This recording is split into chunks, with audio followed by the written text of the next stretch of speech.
um prazer estar aqui reunido com vocês nessa noite. Nós vamos falar sobre cintilografia pulmonar.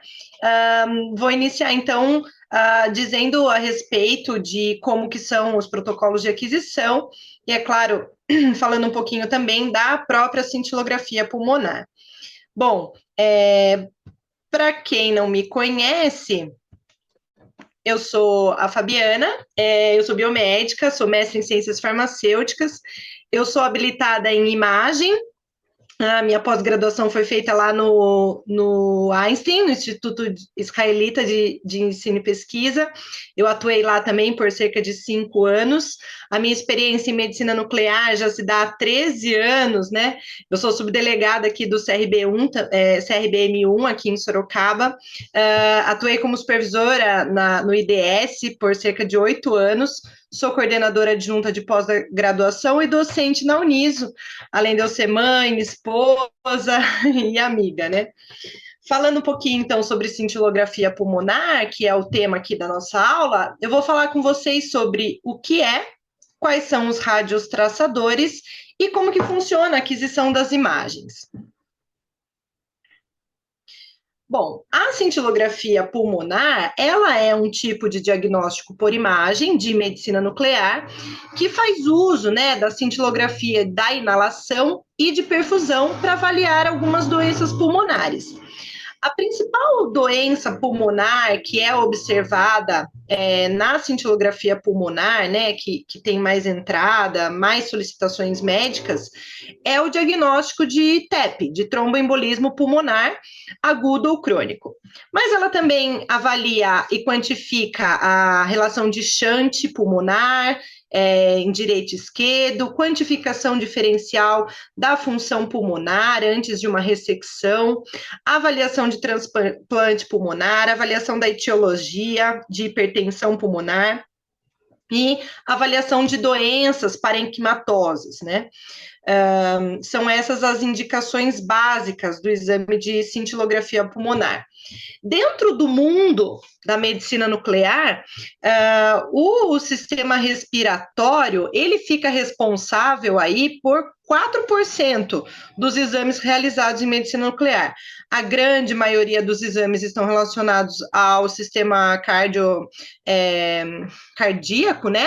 A cintilografia miocárdica, seguida da cintilografia óssea. E o sistema respiratório aí tem uma pequena parcela dentro do mundo da medicina nuclear. Bom, o que é o exame de cintilografia pulmonar? Como que ele é composto? Ele é feito em 2 fases, ou então 2 exames.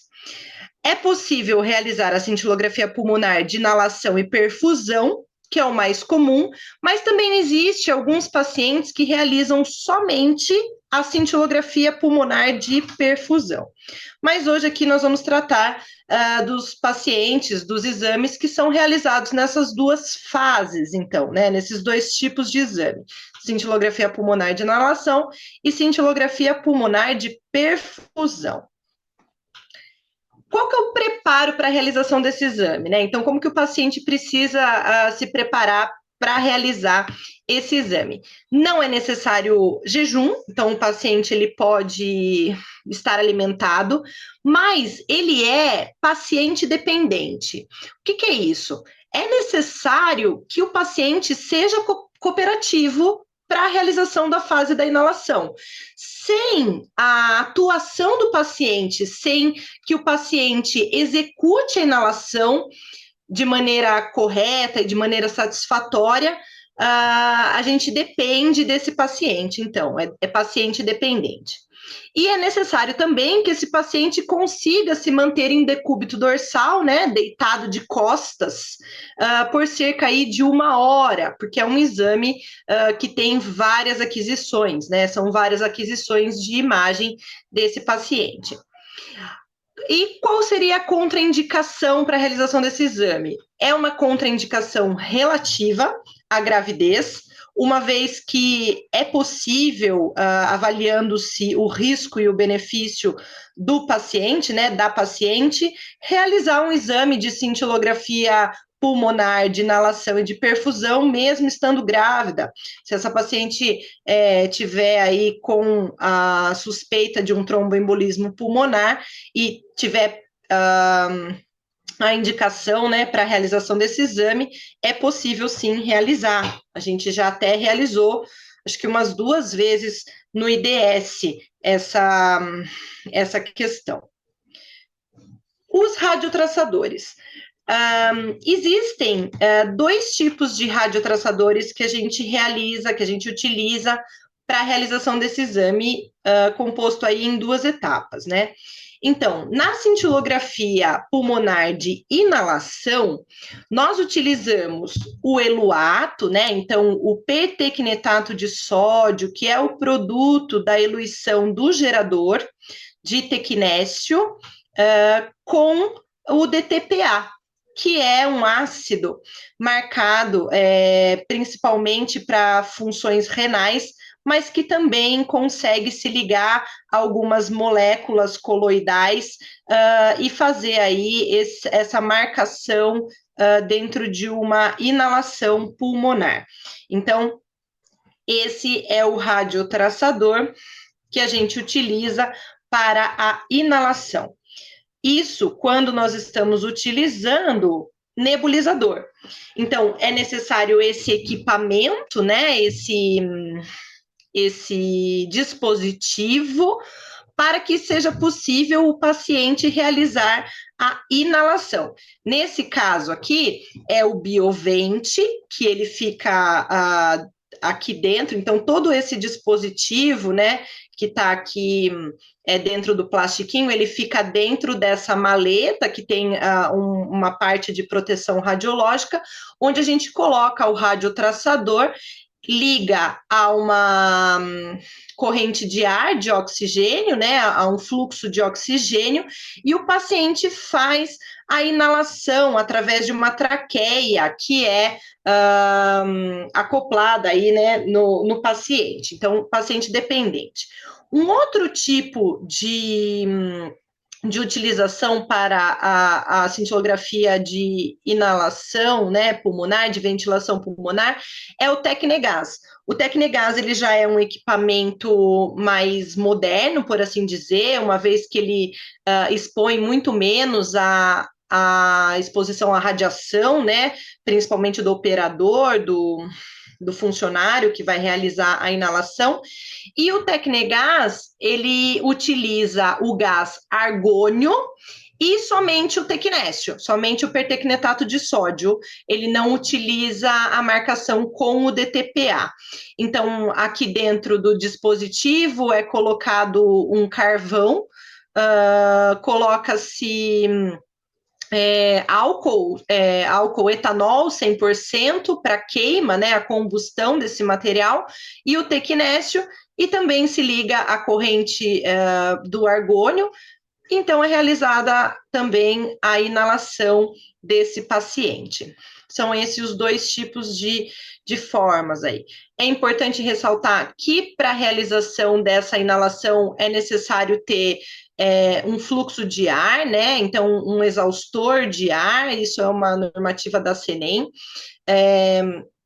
porque existe a formação do aerosol, cerca aí de 10 a 20% do material que é nebulizado desse paciente, ele acaba ficando no ar, né, no ambiente em que foi inalado, então é necessário ter aí esse fluxo de ar. É necessário tomar cuidado, então, com a proteção radiológica, normalmente utiliza-se aventais descartáveis, luvas, máscara, touca, quando vai realizar a inalação pulmonar. É, em muitos lugares, o terror da medicina nuclear, né? Muitos locais não realizam a inalação justamente aí por essa questão da proteção radiológica, ok? Então, dentro da experiência do IDS, a gente utiliza o pertecnetato de sódio, né, que é o tecnécio, com o DTPA. A nossa marcação é de 45 miliquirris em 3 ml, e a gente utiliza cerca de 35 miliquirris desse material para a realização da inalação.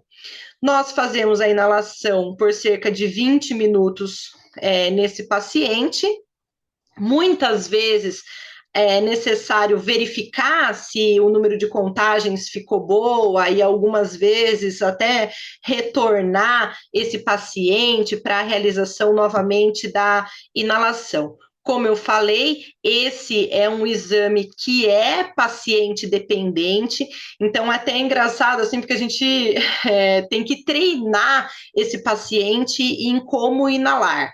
Então, é realmente necessário que o paciente entenda a técnica da inalação.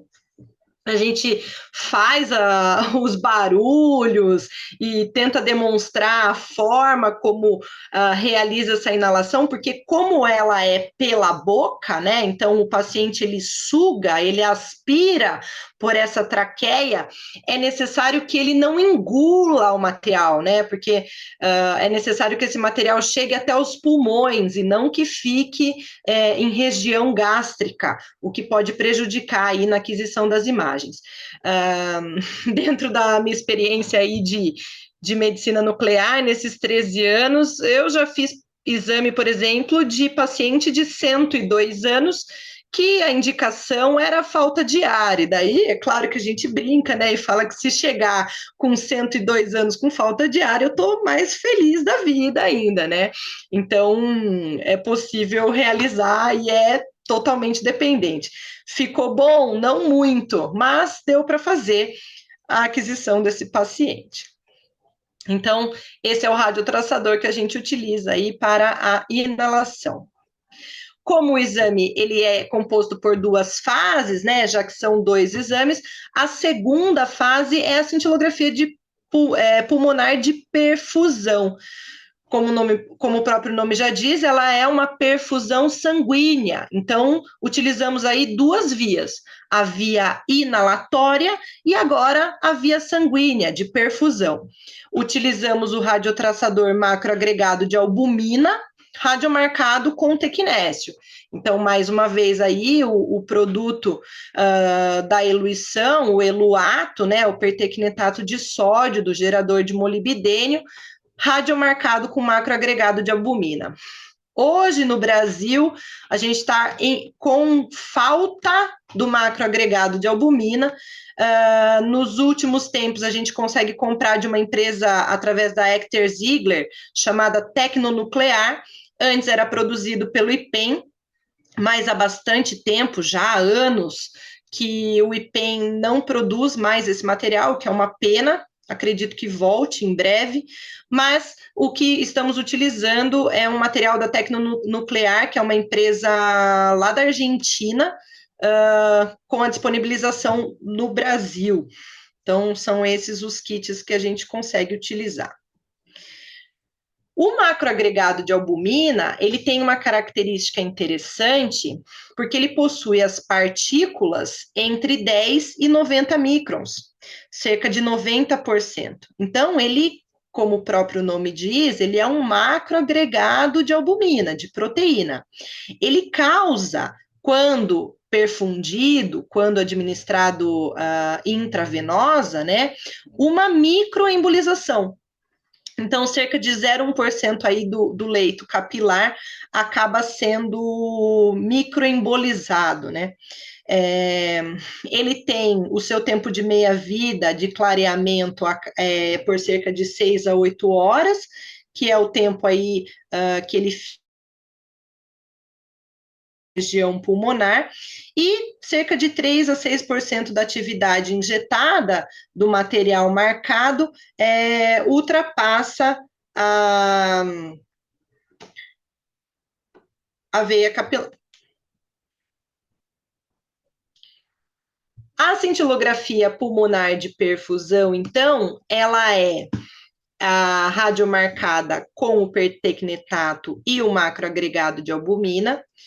A radiomarcação é feita em 30 miliquirris, de 30 miliquirris em 3 ml, e nós utilizamos dentro dessa marcação cerca de 8 miliquirris do material.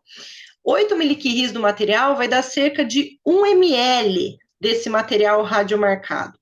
Por que isso é importante? Devido ao número de partículas desse macroagregado. A gente não pode ultrapassar cerca de 500 mil partículas na administração desse material.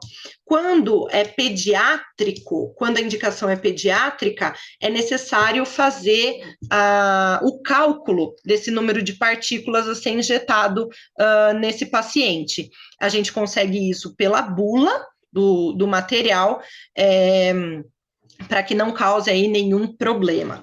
Dentro da minha experiência na medicina nuclear, eu nunca vi nada nem próximo de algum problema com alguma obstrução ou algo assim, justamente porque a gente faz aí esse cálculo. A administração do pertecnetato com o macroagregado de albumida é feita via intravenosa com o paciente em apneia.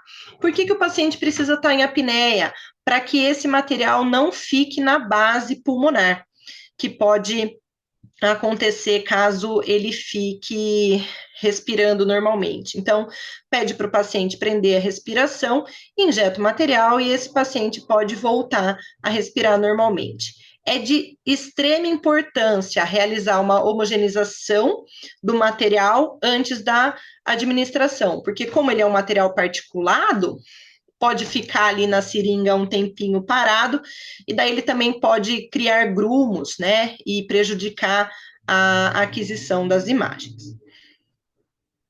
Bom, a aquisição das imagens, né, como que ela é feita? Ela é feita em gama-câmara, é necessário para a cintilografia pulmonar que o equipamento seja dotado de 2 cabeças e faça pelo menos aquisições automáticas, né, dentro dessas 2 cabeças. Então, equipamentos de uma cabeça só, eu acho que fica bem complexo realizar o exame de cintilografia pulmonar, fica um exame muito longo, né. Esse aqui é o equipamento do IDS, da medicina nuclear, é uma Symbia T2 da Siemens, é um equipamento híbrido de medicina nuclear, gama-câmara com CT. Ele é, então, um SPECT CT. Equipamento ótimo, maravilhoso. O posicionamento para aquisição dessas imagens de cintilografia pulmonar, seja de inalação ou seja de perfusão, é em decúbito dorsal com os braços elevados em região do tórax. Como na imagem aí vocês estão conseguindo verificar. Protocolo de aquisição. Bom, protocolo de aquisição é receita de bolo, né? Então, varia em relação ao paciente em si. Algumas vezes a gente precisa ajustar o número de contagens, então o paciente não inalou muito bem, então a gente precisa aumentar o tempo de aquisição para que a gente consiga ter um número de contagens efetivo para ventilação, né? Para cintilografia pulmonar de ventilação e inalação, mas sempre realiza-se por primeiro a cintilografia, as imagens da cintilografia pulmonar de ventilação. Realizamos imagens planares, né? Então, imagens estáticas, anteriores e posteriores, oblíqua anterior direita, oblíqua posterior esquerda, lateral direita e lateral esquerda, oblíqua posterior direita e oblíqua anterior esquerda. Isso sempre operador dependente. Então, em alguns equipamentos é necessário colocar o equipamento lá no 0, na anterior e posterior, depois em 45 graus, 90 graus, né? Para a realização dessas imagens planares, a matriz de aquisição é a 256 por 256, o colimador é de baixa energia e alta resolução, e o número de contagens, como eu disse, pode aí variar de 500 a 1.000 quilocontagens por aquisição. Então, anterior posterior de 500 a 1.000, oblíqua anterior direita de 500 a 1.000, e assim por diante. No IDS são realizadas também imagens de SPECT CT, com matriz de 60 por 60, com 128 frames e step time, né? Então, o tempo de aquisição de 10 segundos para ventilação. E a gente também faz, já na cintilografia pulmonar de ventilação, a tomografia, com todos os parâmetros específicos para o tórax.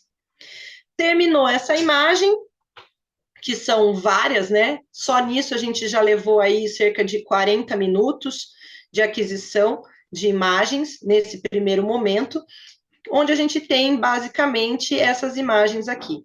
Então, nós temos as imagens oblíquas, laterais, anteriores e posteriores. É possível observar a ventilação, né, a inalação pulmonar e um pouquinho aqui de estômago também. Não vou entrar em detalhes de observações e parâmetros dessas imagens que serão faladas aí mais para frente.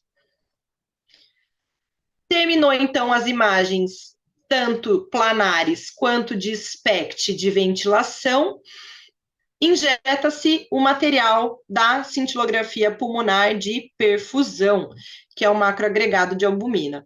Então, ele é via intravenosa e a aquisição é automática. Injetou o material, conta aí alguns segundos e já começa novamente as imagens. Então, a cintilografia de perfusão é realizada em segundo lugar, né? São realizadas as imagens planares, estáticas também, então anterior, posterior, oblíqua anterior direita, lateral direita, esquerda, oblíqua posterior direita e oblíqua anterior esquerda, com matriz de 256, colimador de baixa energia e alta resolução, e contagens aí de 500 a 1000. A cintilografia de perfusão acaba sendo uma aquisição mais rápida, já que a gente tem aí maior contagens, maior atividade administrada nesse paciente. Após as imagens planares, é realizado o SPECT desse paciente, com matriz também de 60 por 60, 128 frames e step time aí daí de 5 segundos para perfusão. Não se realiza a tomografia nessa fase. Nós utilizamos a mesma tomografia que foi utilizada lá na cintilografia pulmonar de inalação. Não tem por que irradiar o paciente mais uma vez para aquisição da tomografia. A gente consegue pegar essa imagem e fusionar ela com qualquer aquisição. Então, na cintilografia de perfusão, a gente acaba utilizando somente o SPECT. O CT já foi realizado. As imagens, então, da cintilografia pulmonar de perfusão acaba sendo uma imagem muito mais definida, nítida, né? Onde a gente tem a definição aí da imagem. Por que, né, realizar a aquisição de SPECT-CT? Porque ela possui a maior sensibilidade e especificidade do que a aquisição planar. Acaba se realizando a aquisição planar, a imagem estática, porque muitos médicos gostam de laudar por essas imagens e também fazer um comparativo. A doutora Beatriz vai explicar para vocês melhor aí sobre o laudo, né, sobre a visualização dessas imagens.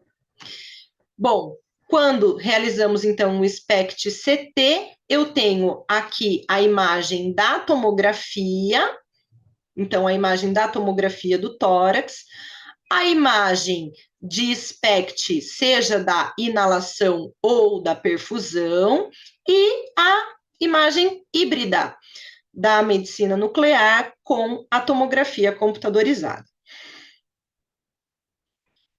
Aqui alguma visualização em cortes, né, desse SPECT realizado. Então, a gente tem axial, sagital e coronal, consegue fazer essa visualização em cortes, então ter uma melhor visualização, uma melhor definição de imagens. É possível também realizar a quantificação pulmonar, então, inúmeros parâmetros de perfusão e ventilação a respeito desse pulmão, é possível fazer a quantificação, o quanto que deu de contagens em cada parte da região pulmonar, em cada segmentação, né? Então, é bem interessante. E possível realizar imagens, né, aí em 3D, imagens volumétricas nessa aquisição. Como a gente realiza o SPECT-CT, temos aí muitas imagens para serem trabalhadas. Então, essa é a forma que nós realizamos a cintilografia de inalação e perfusão. Eu agradeço a oportunidade, mais uma vez, de estar aqui com vocês. Está aqui o meu contato, tanto das redes sociais quanto o meu e-mail. Fico à disposição, o que vocês precisarem e qualquer dúvida, é só me falar. Obrigada. Bom, então, meu nome é Beatriz, sou médica nuclear, formada pelo Unicamp, fiz um R4 em PET-CT e SPECT-CT no Hospital Sírio-Libanês. Hoje eu sou médica nuclear responsável pelo Serviço de Medicina Nuclear do IDS aqui em Sorocaba e também sou gerente de qualidade de todas as unidades do grupo IDS. Eu quis pegar muito para a gente discutir, muito pouco de fisiologia, mas para a gente discutir a indicação dos exames. Que isso é uma coisa que eu pego muito na minha prática clínica, e até fui num curso do CBR agora, de gestores, e eles falavam que o principal motivo de reconvocação é o pedido médico errado.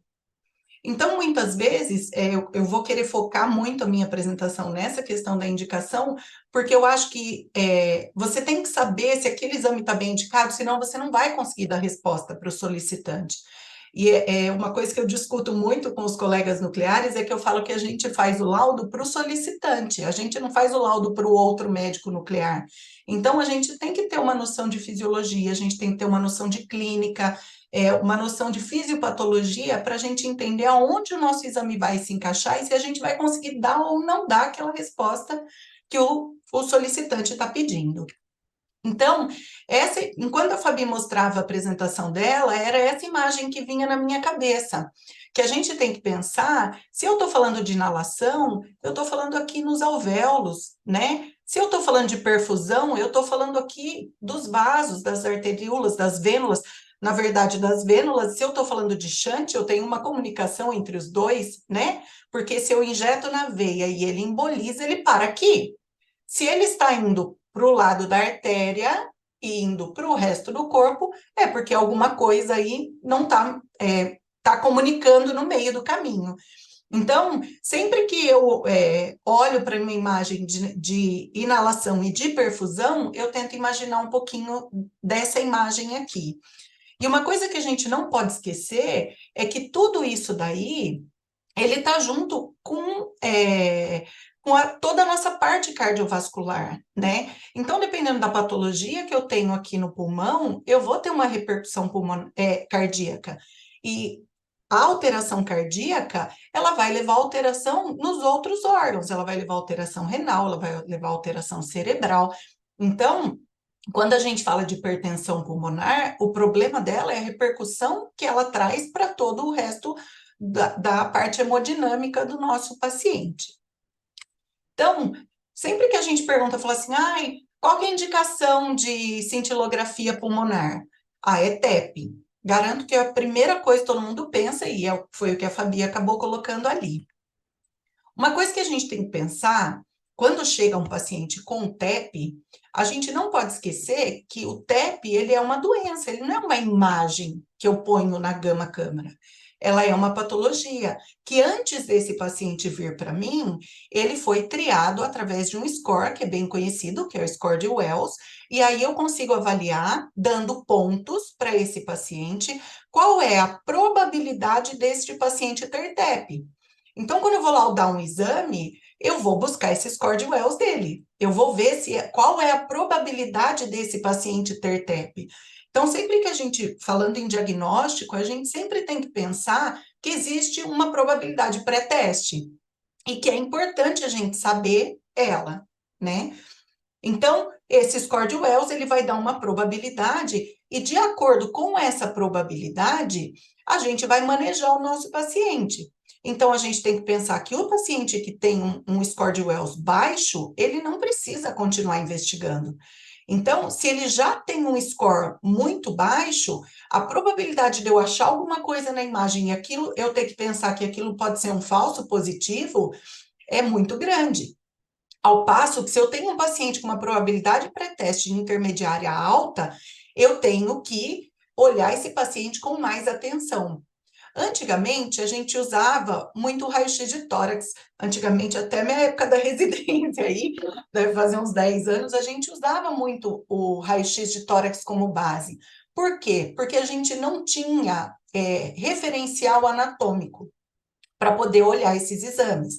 Então, normalmente, um paciente que faz uma pesquisa de TEP, o que, que a gente vai olhar? A gente vai olhar se ele tem defeitos em cunha periféricos. Então, aqui, se ele é contínuo, ele é normal. Se ele tem defeitos em cunha, ele, a priori, ele é um TEP. Aí, o que, que a gente vai fazer? Aí, a inalação faz diferença. Por quê? Porque quando ele tem um defeito na perfusão, mas ele tem uma inalação normal, esse paciente tem um TEP agudo. Se ele tiver alteração na perfusão e também tiver alteração na inalação, isso, a priori, era um TEP crônico. Mas o SPECT-CT, ele veio e ele trouxe várias coisas para a gente, que eu vou discutir um pouquinho mais para frente. Uma coisa que eu achei bem interessante é que vocês veem que a ventilação, ela vem depois da perfusão. Isso entra um pouco com correlacionando com o miocárdio, que você poderia fazer stress only. Então, se você fez uma cintilografia do miocárdio de estresse e ela está normal, você não precisa do repouso. Eu acredito que aqui foi o mesmo racional. Você faz uma cintilografia de perfusão pulmonar, se ela estiver normal, você não tem por que fazer a inalação, porque a perfusão já está normal, né? Então, eu acredito que o racional tenha sido parecido com o racional do MIB. E aí, a gente começa a perguntar, né? Ah, acabou a aula, porque cintilografia pulmonar é falar de TEP. Só que a gente tem que lembrar que existe vida além de um TEP. E que esse paciente, ele veio para a gente com um diagnóstico de um clínico que fez uma avaliação pré-teste e imaginou que aquele paciente poderia ter um TEP, porque ele teve uma dor torácica, teve dispneia, enfim. E ele foi lá e fez aquele score de Wells e achou que era. Aí esse paciente, ele vem para a gente. Por exemplo, nesse caso aqui, esse paciente, ele veio para pesquisa de TEP. Aí você olha a base do pulmão esquerdo aqui, ela não perfunde nada. E lá em cima perfunde pouco no ápice. Aí você pega e fala assim, nossa, esse paciente deve ter feito um TEP aqui, bem no brônquio fonte aqui, para ele conseguir fechar tudo isso daqui. Só que a gente tem SPECT-CT. E aí a gente consegue ver que esse paciente tinha uma baita hérnia diafragmática. E que essa alça entrou para lá e foi comprimindo o pulmão dele. Então, esse paciente não tinha TEP, ele tinha uma hérnia. Aqui tem um outro caso de um paciente que veio para a gente lá também, Fabi deve até lembrar desse caso, que é um paciente que veio para fazer pesquisa de TEP, inalação e perfusão. O paciente começou a inalar, ele não conseguia fazer. Eu peguei e falei, Fabi, esquece a inalação, injeta o paciente até passou mal, uma hora que foi no banheiro, era um pacientinho SUS. Eu falei, Fabi, esquece a inalação, injeta a perfusão e põe ele para fazer SPECT-CT para eu ver o que esse paciente tem. Porque se ele tivesse um TEP, era para ser um TEP maciço. E aí, aqui tem a tomografia desse paciente que a gente até assustou. Aqui ficou com um pouquinho de mismatch, mas só para mostrar que o esôfago está aqui atrás. Então, para ver que ele fica retido aqui no esôfago mesmo, né? Muito frequente a gente ver. E aqui a gente consegue ver uma área de um pulmão normal, e aqui a gente já começa a ver um monte de líquido. E aí, quando você vai descendo, a gente consegue ver que a aorta desse paciente, ela está bem alargada. E conforme você vai descendo, você vai vendo que tudo isso aqui era sangue. Esse paciente, ele fez uma dissecção aguda de aorta, e o sangue extravasou para cá, por isso que ele passou mal no banheiro. Eu acho que ele já devia ter dissecado, sangrado um pouco, dissecou mais, sangrou o resto. Enfim, esse paciente a gente acabou segurando ele lá e mandou ele direto para a UTI. Ficou alguns dias na UTI, mas acabou vindo a óbito, porque foi uma dissecção muito grande. Até hoje falo com o filho dele, por coincidência, o filho dele me mandou mensagem hoje. Então, passando do tromboembolismo pulmonar, já que a gente viu que existe vida após o TEP, né? A gente vem com as pesquisas de shunt, que a gente vê que é muito mais comum na população pediátrica. Óbvio que a gente pode fazer pesquisa de shunt para outras coisas, né? Mas de rotina a gente acaba vendo muito mais na população pediátrica, e normalmente a gente, teoricamente, se ele veio, passou pela circulação e parou no pulmão, não era para eu ter material no rim, por exemplo, né? Nesse pacientinho. Aí aqui a gente tem um pacientinho que a gente tem que estourar bastante a imagem para conseguir ver um pouco do rim, a gente consegue ver o material aqui no rim. Então, era um paciente que já tinha feito uma cirurgia de transposição de vaso da base, e aí ele veio para fazer essa pesquisa de shunt. Então, muitas vezes a gente, principalmente que eu não estou mais tão nova, que a gente foi treinado assim, mas eu já peguei um pouco dessa transição. O SPECT-CT, ele me dá muita segurança do que eu estou vendo, e principalmente dos casos não TEP, porque todo mundo vem como TEP. E ali a gente viu um paciente com hérnia, a gente viu um paciente com uma dissecção de aorta, e é um paciente que, se tivesse feito só a perfusão, a gente ia falar que não tinha perfusão e ia mandar esse paciente embora, talvez, né? Porque clinicamente ele já não estava tão bem.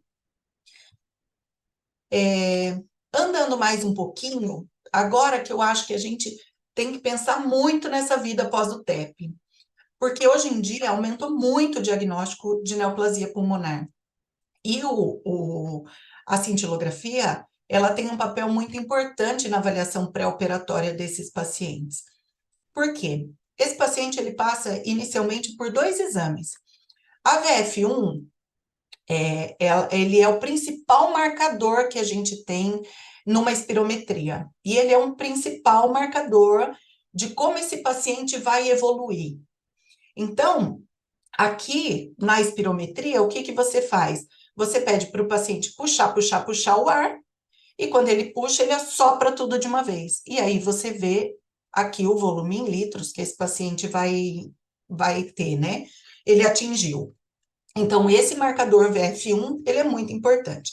Todos os pacientes que têm um tumor de pulmão, que vão passar por cirurgia, fazem inicialmente uma espirometria e um outro teste que chama de capacidade de difusão de monóxido de carbono.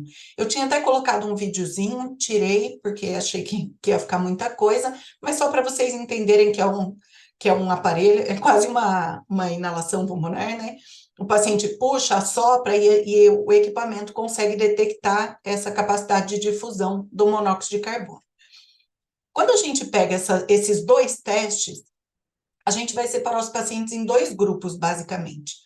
Os pacientes que têm os 2 acima de 80%, ele não precisa investigar mais, ele pode ir para a cirurgia. E os pacientes que ele tem qualquer um desses testes abaixo de 80%.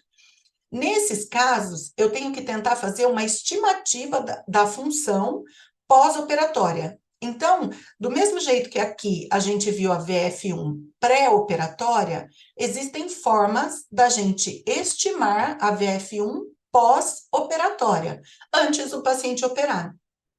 Ele separa aqui que, se o paciente for fazer uma lobectomia, o ideal seria a tomografia. Se ele for fazer uma pneumectomia, o ideal seria a cintilografia. Por quê? Porque eu não tenho resolução, a gente pega a imagem anteposte, igual a Fabi mostrou, e quantifica. Só que a gente não separa direitinho os lobos.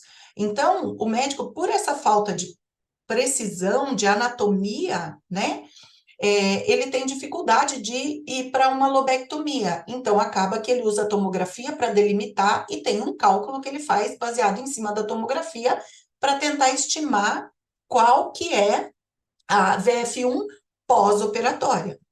Quando a gente vai fazer uma pneumectomia nesses pacientes, aí sim a cintilografia teria o seu papel.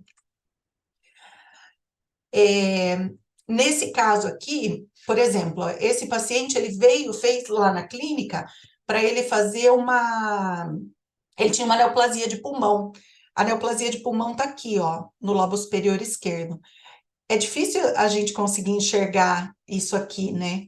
Claro que o doutor Edivaldo estivesse aqui, ia falar que se você não olhou o SPECT, porque todo pulmão faz SPECT, mas o SPECT-CT, ele faz uma diferença para a gente conseguir avaliar e segmentar melhor. É aí onde a gente pode evoluir tecnologicamente para a gente conseguir separar os lobos melhor e conseguir ver quanto que cada lobo corresponde na perfusão desse paciente. Então, o médico sabe que se ele tirar esse lobo superior inteiro, ele vai tirar 5% da função global desse paciente. Se ele optar e falar assim, não, a doença está muito próxima aqui, eu quero ampliar mais um pouco. Aí ele pega e fala assim, não, então se eu tirar o pulmão inteiro desse paciente, quanto que eu vou perder de função? E aí ele consegue fazer essa estimativa antes de fazer a cirurgia. Então, a VF1 pós-operatória, ela é a pré-operatória multiplicado por 1 menos a contribuição de função que cada pulmão tem. Então, se ele tem 5% de função, se ele tem 10% de função, enfim. Esse valor absoluto, ele corrige e coloca numa planilha de altura, sexo, gênero, tal. Aqui, eu acabei colocando, óbvio que eu pus 2.000 litros, né? Mas não dei muita bola, que aqui tá errado. Mas existem calculadoras. Então, você coloca qual que era a VF1 pré-operatória, você coloca quantos por cento aquele pulmão representava e ele vai te dar a VF1 predita pós-operatória. Tá vendo? Então, isso daqui é uma forma da gente conseguir avaliar como o nosso paciente vai evoluir depois que ele for operado. Uma outra coisa que tem aumentado muito é a questão dos transplantes. Então, quando a gente vai fazer a avaliação pré-operatória de um transplante pulmonar, a primeira coisa mais importante eu preciso determinar qual pulmão é disfuncional, para que ele possa fazer o planejamento cirúrgico. Então, esse pulmão é mais disfuncional? Ele tem 28% de função. Por quê? Porque se eu for fazer um transplante só de um lobo, só de um pulmão, de um lado, eu transfiro ele, eu deixo o bom e tiro o ruim. Se eu for fazer bilateral, a gente sabe que eu tenho que tirar primeiro o ruim, deixar o bom e depois trocar o bom. Por quê? Ou o menos pior, né? O que vai acontecer muitas vezes. Por quê? Porque a gente sabe que a mortalidade é muito maior quando eu faço o inverso nesses transplantes bilaterais, tá? Aqui o paciente tinha citos inverso, tá? Eu não pus ao contrário a imagem.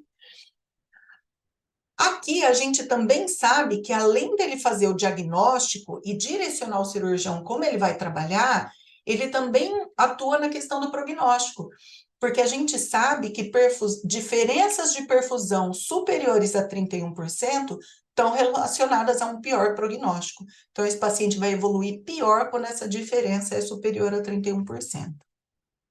Aí que entra a questão, né? E a inalação? Aqui eu coloquei uma imagem de perfusão, porque a gente tem que pensar que nesse cenário de paciente pré-transplante, são pacientes DPOC, são pacientes com fibrose pulmonar intensa, e aí fica difícil a gente saber se isso daqui não é TEP. A probabilidade pré-teste de eu ter uma perfusão normal nesses pacientes é muito baixa. Então, como eles podem fazer TEP ou ter algum outro distúrbio parenquimatoso, a inalação poderia ajudar a gente nesses casos a diferenciar se isso daqui é um TEP ou se isso aqui é um distúrbio parenquimatoso. Mas a gente tem o SPECT-CT, que é o que eu acredito, que hoje a gente consegue ver que tudo isso daqui não é por causa de TEP, esse é um paciente pós-Covid. Então, isso é uma coisa que eu acredito que a cintilografia também vai ganhar um espaço, porque esses pacientes, muitos ficaram com bastante distúrbio, fibrose pulmonar, tal, e acredito que a longo prazo pode ser que eles sejam candidatos a transplante, enfim. Então, avaliar a função desses pulmões aí, eu acho que também pode ser um espaço que a medicina nuclear pode vir a agregar. Depois que esse paciente transplanta, como que eu posso ajudar o médico dele? A gente tem duas complicações que são mais frequentes pós-transplante, uma mais precoce e uma mais tardia. A estenose brônquica, ela é a mais precoce, então ela acontece mais cedo. Ela é a mais comum, então a gente tem um brônquio que fecha por qualquer motivo. A incidência é de 4 a 24%, então, se a gente for ver um quarto dos pacientes transplantados, eles podem ter estenose brônquica. Ele ocorre frequentemente dentro de 2 a 9 meses pós-transplante e normalmente é causado por uma combinação. A mucosa de isquemia, pegou uma infecção, teve uma deiscência de sutura, enfim. 31% dos casos pega o brônquio intermédio.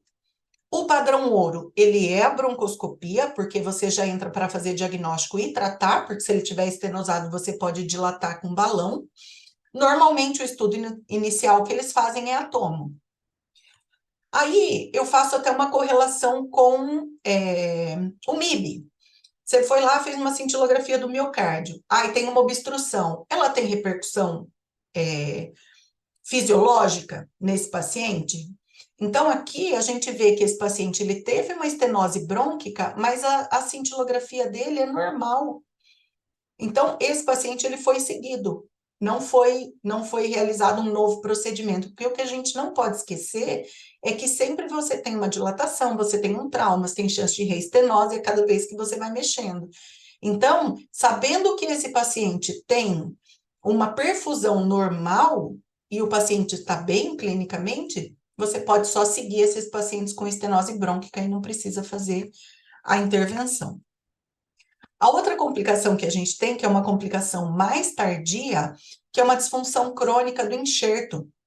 Então, a gente vê aqui nesse gráfico que eu achei bem interessante, que os pacientes, ele pode ir perdendo função, ó, ao longo do tempo.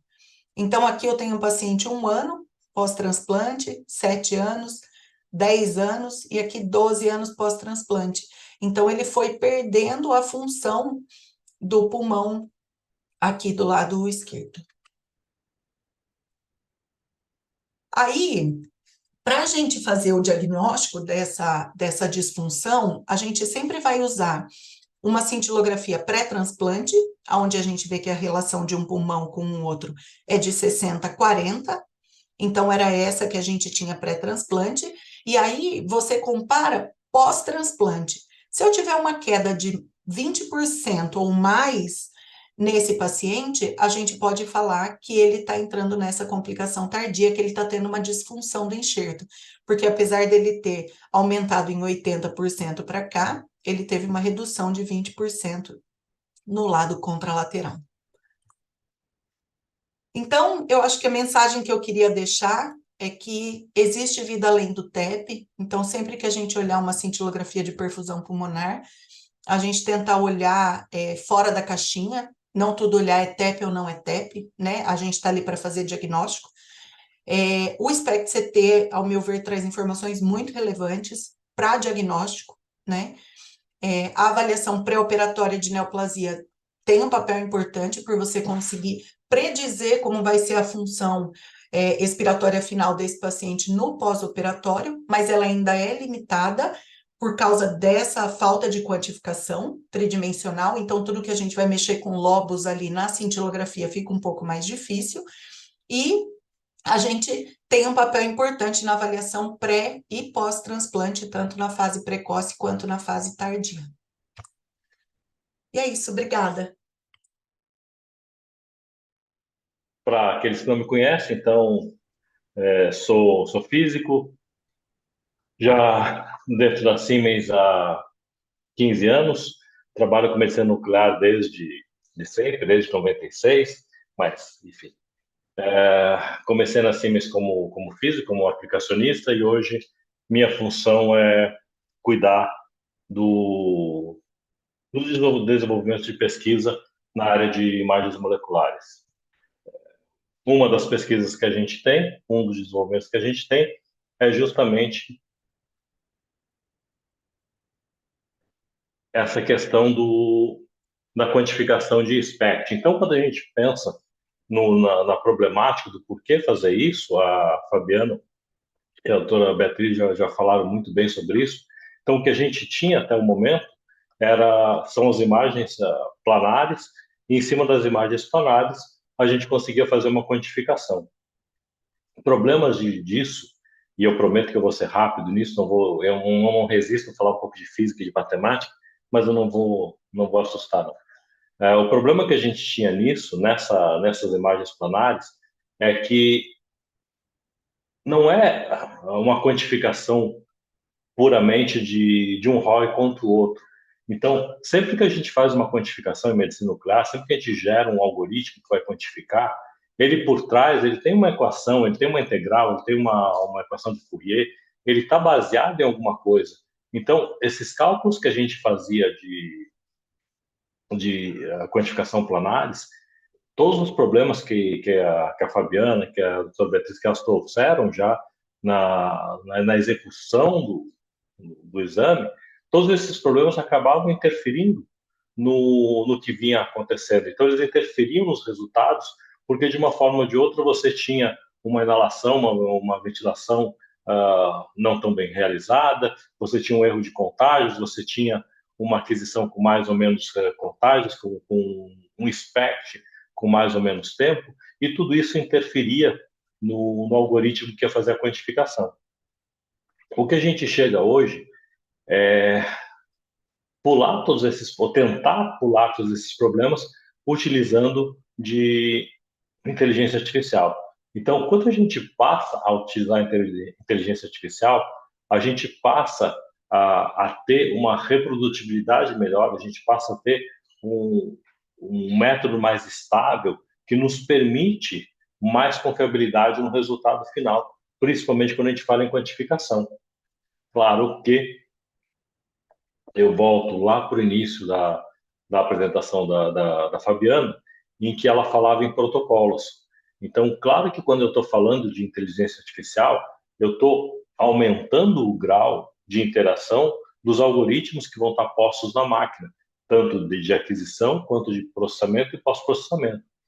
Esses algoritmos, eles, por mais que sejam com inteligência artificial, com machine learning, com deep learning, ou seja, eles vão aprendendo com as aquisições, eles vão aprendendo com o usuário à medida que a gente vai fazendo as aquisições, mas esse aprendizado e esse fluxo de quantificação, esse fluxo de delimitação dos ROIs, dos lóbulos pulmonares, que é o que a gente vai ver na sequência, ele precisa um dado de entrada minimamente compatível com o que o algoritmo espera.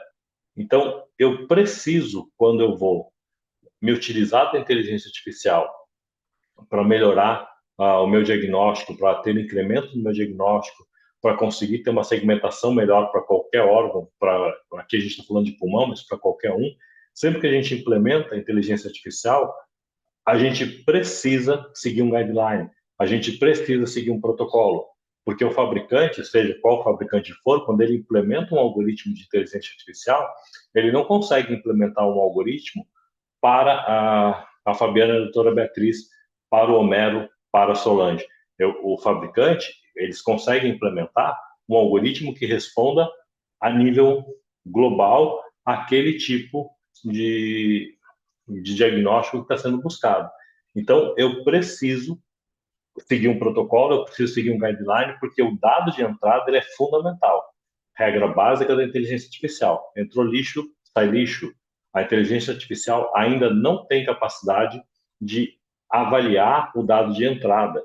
ela parte do pressuposto que o dado de entrada que eu estou dando é o dado de entrada correto. Então, quando a gente especifica isso para pulmão, no caso de hoje, a gente tem, então, essa ferramenta que ela está baseada em machine learning, deep learning, baseada em inteligência artificial, e o grande ganho, o grande diferencial dos algoritmos que se utilizam da inteligência artificial é que a gente não tem mais aquele modelamento antigo que a gente tinha Atlas. A gente fazia uma fusão por Atlas, a gente fazia uma comparação por Atlas. Os Atlas traziam a base de dados, os Atlas faziam a fusão. Então, hoje, quando a gente faz o primeiro registro, quando a gente faz a primeira imagem de registro entre SPECT e CT, essa fusão que é feita, ela não está baseada num Atlas, mas ela está baseada numa vetorização de imagens. E essa vetorização de imagens é que consegue conjugar perfeitamente as imagens híbridas, as imagens entre modalidades distintas, e fazer com que a gente tenha uma resposta de difusão mais precisa.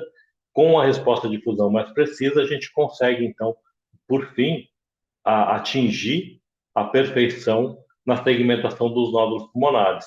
Então, no momento que a gente consegue fundir a imagem vetorizada entre o CT e o SPECT, onde eu consigo mesclar as duas informações em XYZ em tempo e contagem, eu consigo ter um modelo perfeito, e com esse modelo perfeito eu consigo, então, segmentar da melhor maneira possível. Como eu consigo segmentar da melhor maneira possível, eu consigo e passo até a possibilidade de fazer a quantificação. Então, o que a gente está avaliando, o que a gente está olhando agora, a possibilidade de fazer a quantificação por SPECT. Então, esquecer simplesmente tudo que era feito de imagens planares e passar a utilizar a tecnologia da quantificação por SPECT, que vai fazer um modelo renderizado, modelo vetorizado, mas que no final vai ser um modelo renderizado, um modelo 3D segmentado em nódulos pulmonares, e vai quantificar por nódulos, que é justamente o que ali a doutora Beatriz estava falando agora, sobre as necessidades de como fazer, de como avaliar pré e pós-cirúrgico, avaliar as perfusões e o quanto a gente pode tirar ou não de cada pulmão. Então, isso vai ser feito, e aí a gente consegue fazer essa quantificação de uma maneira precisa. Vamos só mais uma última imagem. Aqui uma imagem de SPECT-CT. Então, para a gente ver a qualidade hoje que se entrega nas imagens de SPECT. Então, são imagens hoje, evidentemente, os algoritmos de aquisição também sofreram alteração. Então, eu tenho imagens adquiridas com muito mais resolução, imagens adquiridas com matriz para SPECT de 256 por 256, que me dão mais resolução, que me permite fazer uma quantificação melhor, porque eu tenho uma redução do efeito de volume parcial.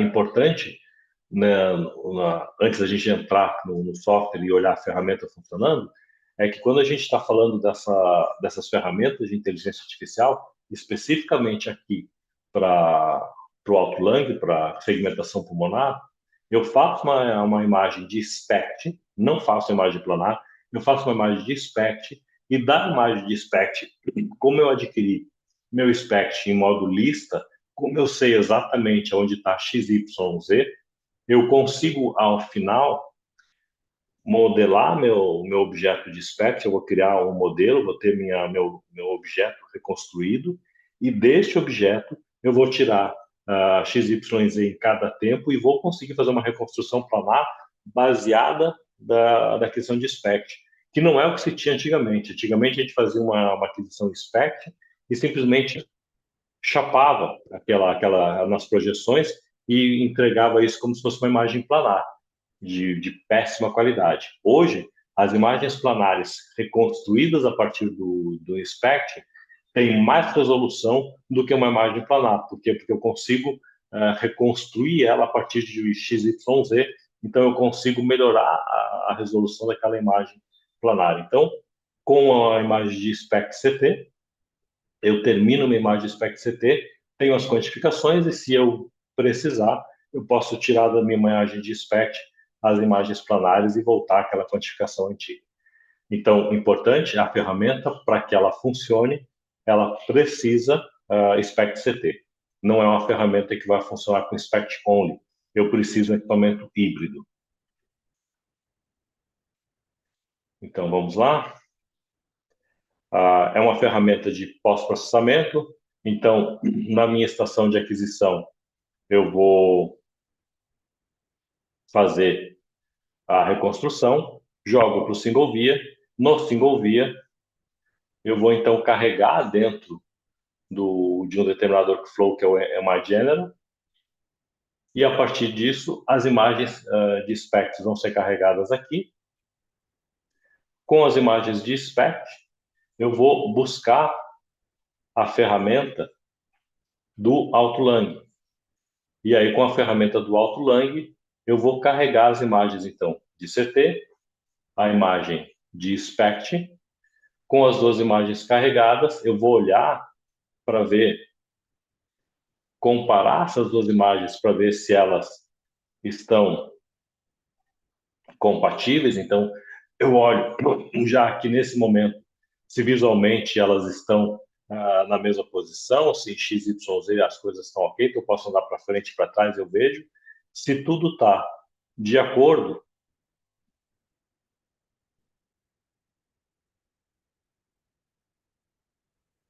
vou confirmar o dado. Então, aqui no canto esquerdo, eu vou confirmar o meu dado, uma vez que está tudo certo, e o algoritmo vai fazer a fusão para mim. Então, aqui já é o algoritmo de inteligência artificial trabalhando, fazendo o registro perfeito.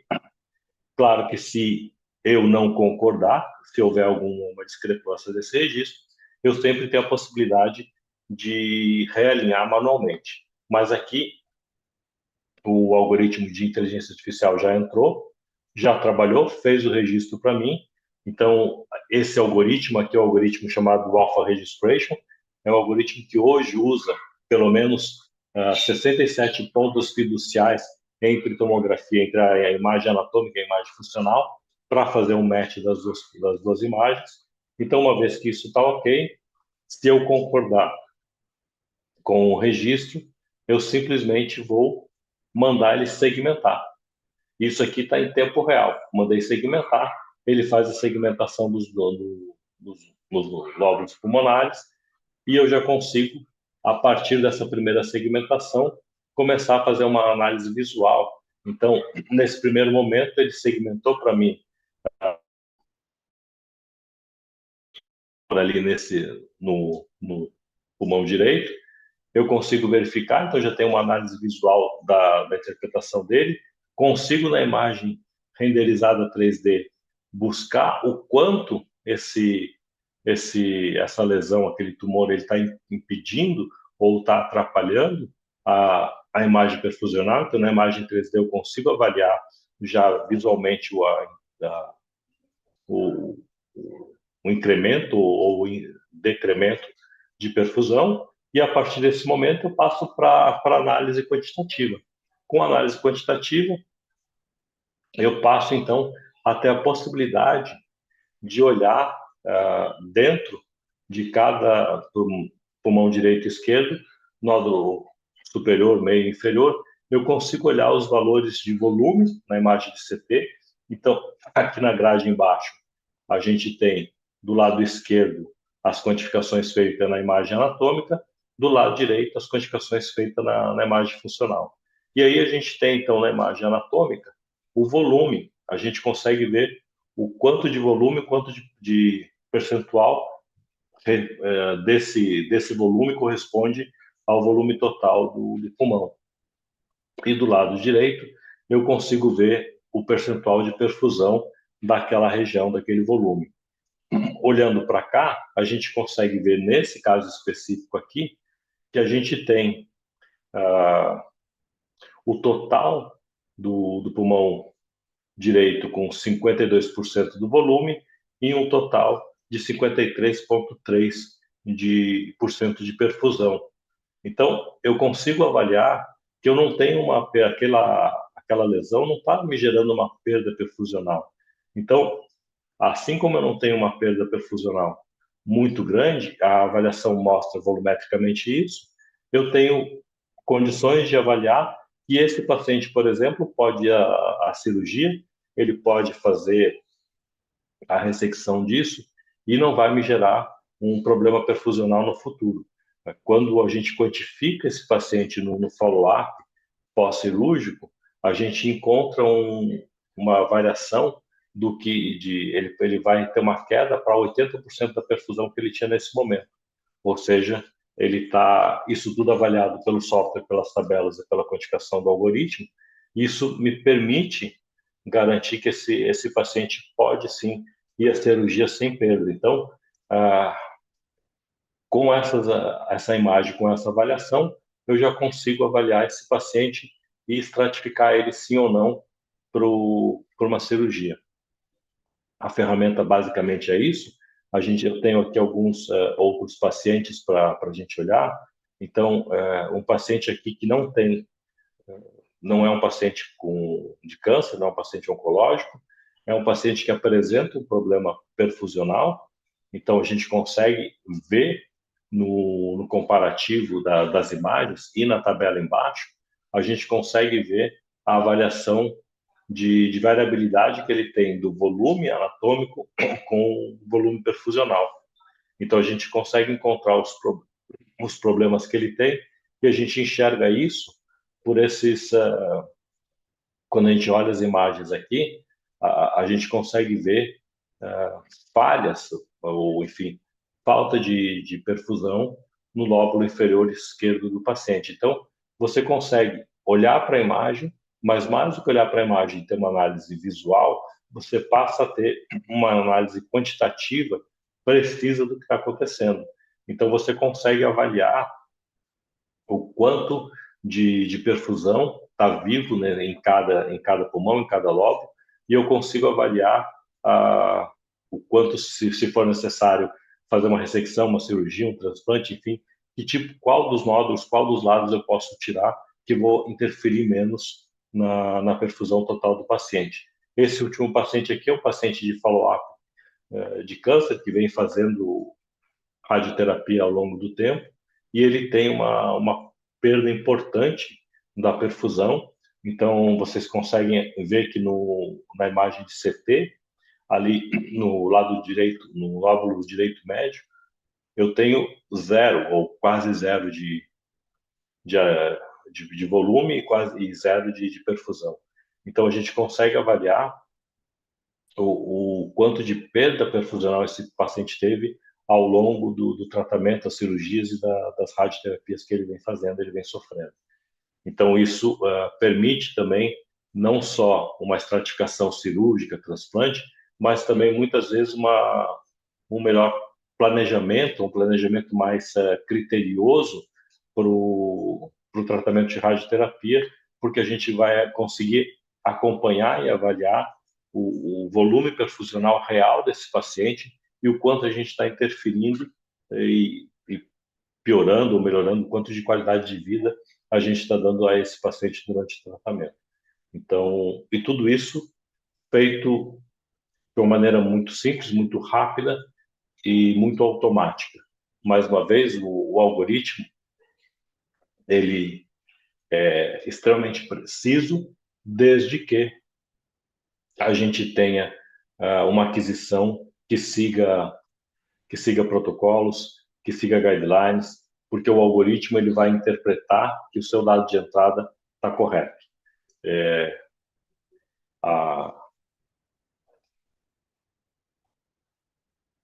A última mensagem, então, que fica é a importância que a gente tem desses debates, dessas discussões, dessas interações, porque quanto mais implementação de inteligência artificial a gente coloca, quanto mais automatizados são os nossos equipamentos, quanto melhor e mais resolução e blá, blá, blá, quanto tudo isso é implementado, mais dependente eu, o equipamento, estou de um clínico, de um diagnóstico, de um médico nuclear aqui na ponta, laudando e cuidando do que está acontecendo e de um profissional que está cuidando dos protocolos de aquisição.